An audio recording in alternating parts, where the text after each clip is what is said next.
In this video, we'll see how to work out the size of an angle in a right-angled triangle given two of the sides. This will involve labeling the sides, choosing the trig ratio, substituting the values, and then using a calculator to find the angle. This type of problem occurs in many different contexts. For example, anytime we want to use an angle to express the steepness or inclination of a slope. If we know the height gained along a distance travelled, then we can use that information to draw a right-angled triangle and calculate b, the angle of inclination.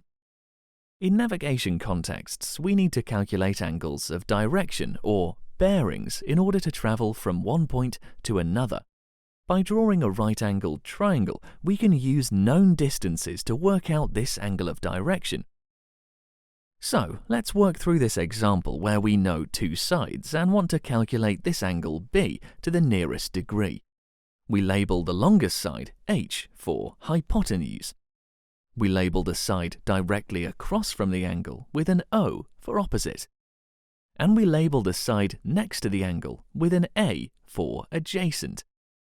Since we know the adjacent and the hypotenuse, we can use the cosine ratio. Substituting the values into the formula gives cosine b equals 8 over 10. To find angle b, we use the inverse cosine function, writing a -1 on the cosine function.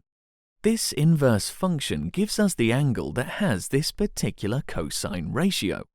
And we access the inverse cosine function on a calculator with the second function or shift key, depending on the model of your calculator. First, make sure the calculator is set to degrees, not radians.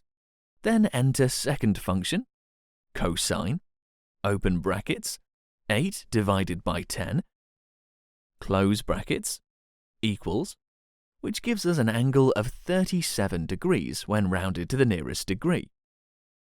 Try this example for yourself. Pause the video now and calculate the size of angle A. We don't know the hypotenuse, but we do know the side opposite and the side adjacent. So, for this example, we can use the tangent ratio. Substituting the values into the formula gives tangent A equals 10 over 17.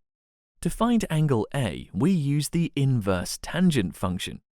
On your calculator, enter second function, tangent, open brackets, 10 divided by 17, close brackets, equals, which gives us an angle of 30 degrees when we round it to the nearest degree. So, in this video, we've seen how to work out an angle in a right-angled triangle, given two of the sides. And we've seen how to label the two known sides in order to determine which trig ratio to use. Finally, we use the inverse trig functions on a calculator to find the angle.